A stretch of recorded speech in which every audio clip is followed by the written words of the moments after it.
Welcome to the Daybreak with Jeff Slakey podcast. I'm so happy you found us. Please subscribe, rate, review, and share this with your circle of influence.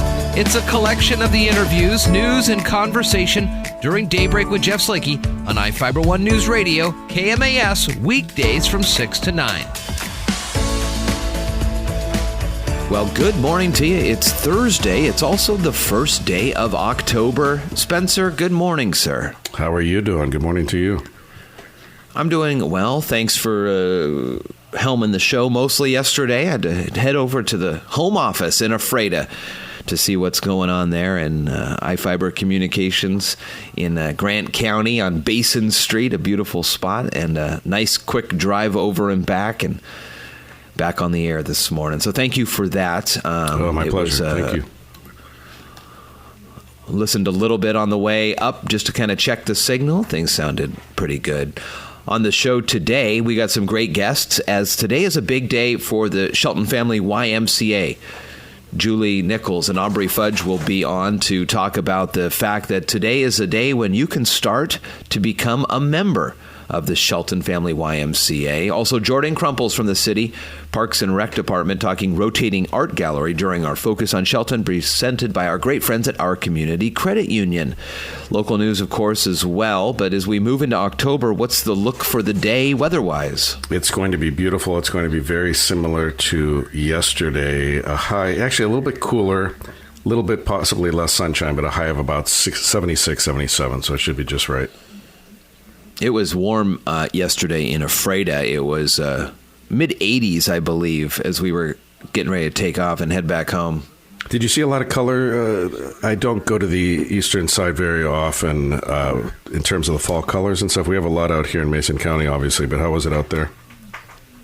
Yeah, I saw brown, light brown, dark brown, and concrete. In concrete.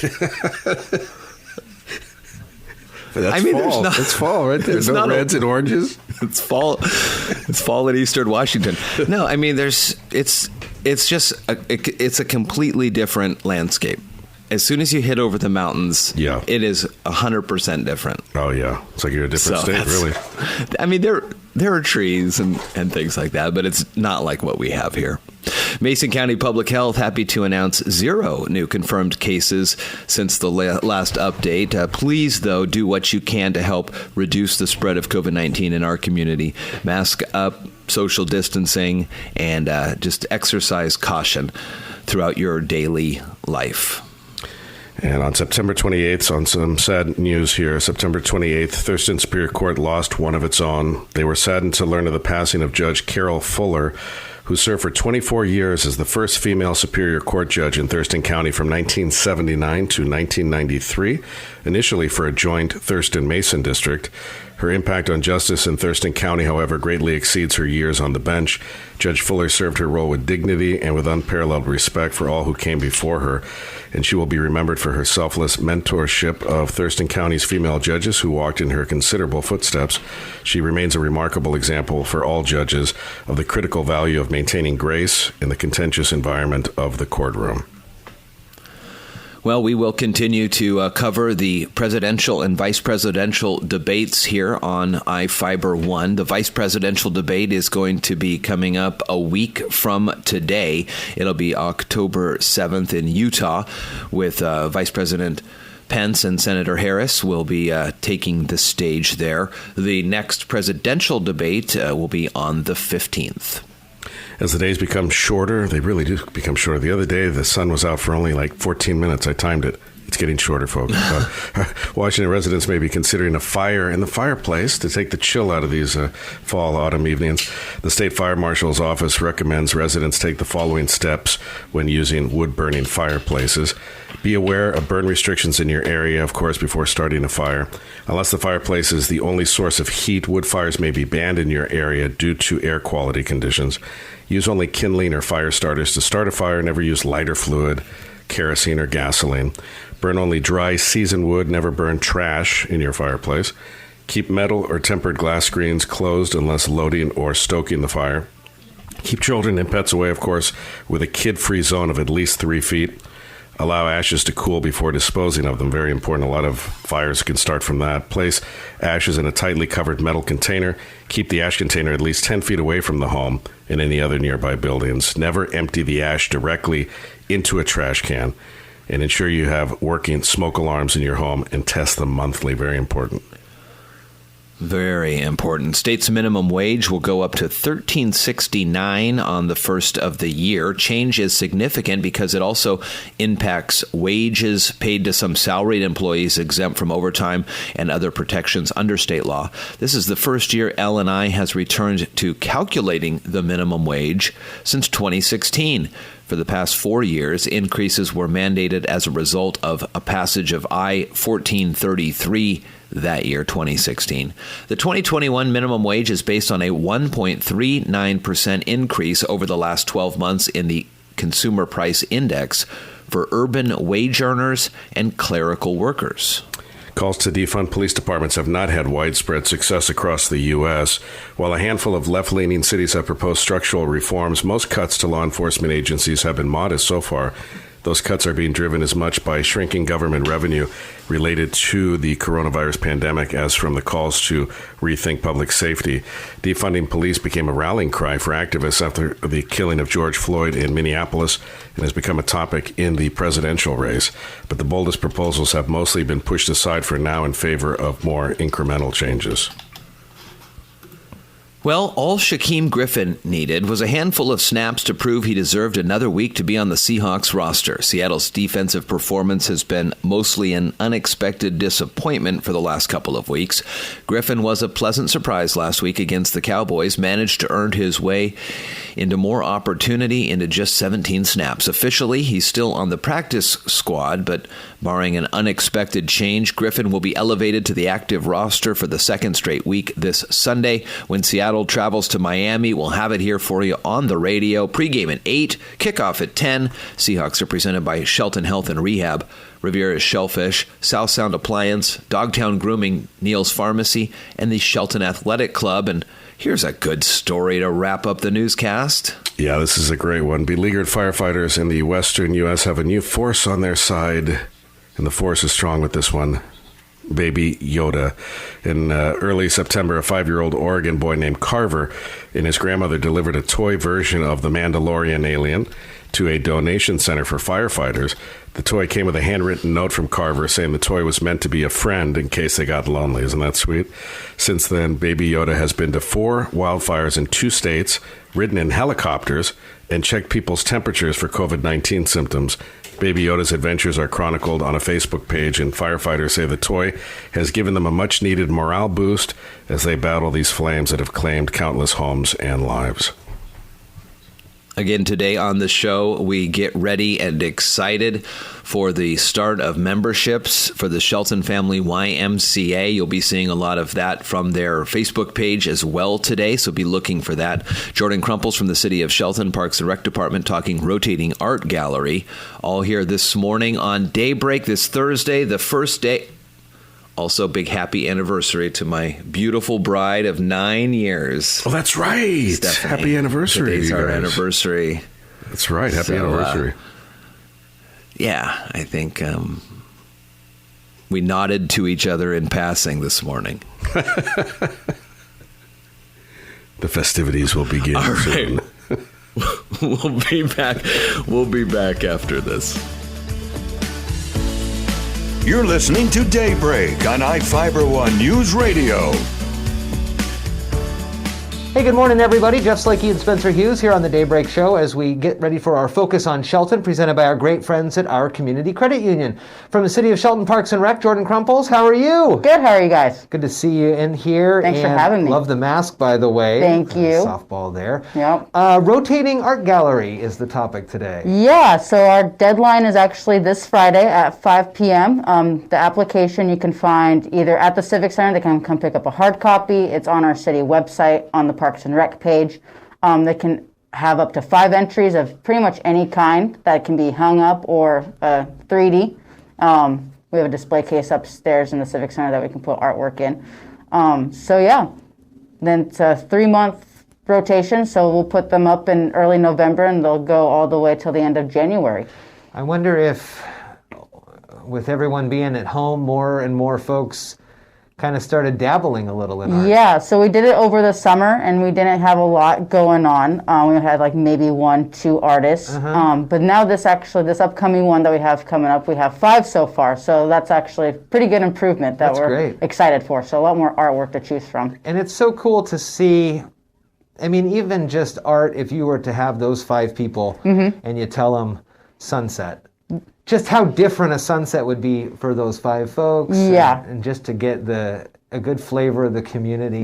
I like seeing, too, kind of the mixed media. Yeah, and we don't have a specific theme, so they can be a wide range of anything. So we get some interesting artwork that comes in for sure. Are there a lot of...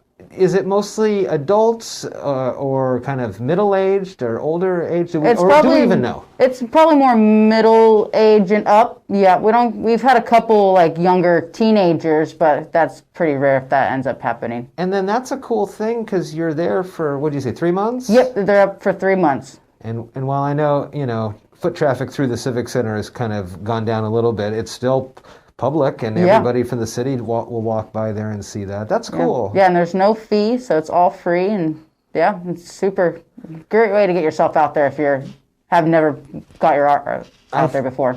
As we kind of look ahead into next year, I sure hope that we're able to get back to at least, normal's kind of out the book. We're done with that. But as we look ahead to the spring and summer for City of Shelton Parks and Rec, I sure hope that people will engage themselves, and maybe now, because of all that's been happening in the last year, you'll get a few more folks to sign up for some of these programs that may be a little light. They say, well, now's the time. I got to get out. Yeah. I'm getting sick of sitting around. Yeah. Got to get out there a little bit. Are you thinking some of the same main ones? Obviously, pickleball, perhaps. I guess it all depends on COVID. It really depends on restrictions for COVID, yeah. So right now we're possibly looking at virtual stuff coming up at the end of the year. Okay. So just to start getting something out there for kids, because they're all in a new thing with school too. So trying to balance the new. Are you talking to any of your counterparts at other Parks and Rec departments for virtual scavenger hunts or virtual go out and find this and that? Yeah, so actually I know people from the City of Olympia, and they actually sent us over with the group that we're going to partner with here. They have a wide variety from sports to art to STEM stuff to magic to Harry Potter and Jedi. There's a wide range of stuff that we're going to be able to start pulling off of. So that's cool. Yeah, we're going to start looking the virtual way for at least right now. Yeah. Jordan from the City of Shelton here talking Parks and Rec and the rotating art gallery. Get your submissions in. They're due by Friday, and then you could have your art there for the next few months or so. The Focus on Shelton is presented by our great friends at our Community Credit Union. Thanks, Jordan. Always good to see you. Thanks for having me, guys. You're listening to Daybreak on iFiber One News Radio. Well, good morning, everybody. Jeff Slakey and Spencer Hughes here on the Daybreak Show. And as we roll into October, today starts a great milestone and a great journey forward for the Shelton and Mason County community. We're talking today about the Shelton Family YMCA. We have heard news about it coming. We've seen it starting to be built over by the high school. And now is the time that everybody in the community can buy in, become a member, get ready to go for that March 1st opening is what we're looking for. I've got 2 great guests on via Zoom video conference to talk about this. Julie Nicols and Aubree Fudge are here with me today. Good morning to you both. Morning. Julie, let's start with you. And you have been heavily involved in bringing a YMCA to the Shelton community for many, many years now. So those who are just into the community or those who are hearing about this or they see the construction but aren't quite sure what's happening, let's get everybody up to speed to where we're at today with the big day, October 1st. Thanks, Jeff. No, this is really, really exciting. So this is many years in the making and a testament to thousands of people in the community who really 20 years ago started talking about the fact that we needed a community center to provide additional recreational opportunities for everyone of any age, where they come from, regardless of race, regardless of income. And 5 years ago, we were having community meetings about what we wanted this thing to look like. It wasn't even a why yet.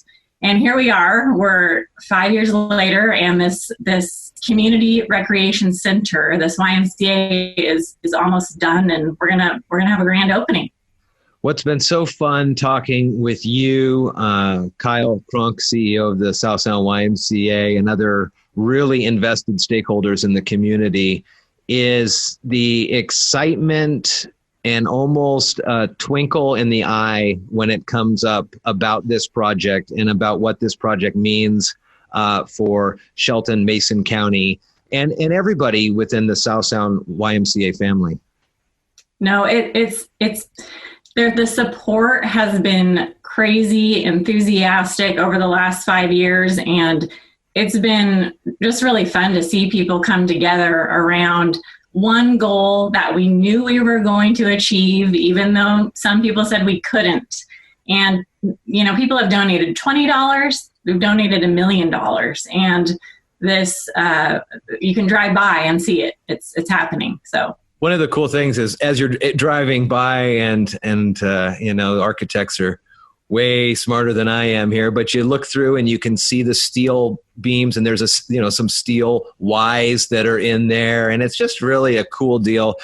Renderings of the image and a little bit more are available on the website. It's sheltonfamilyymca.org.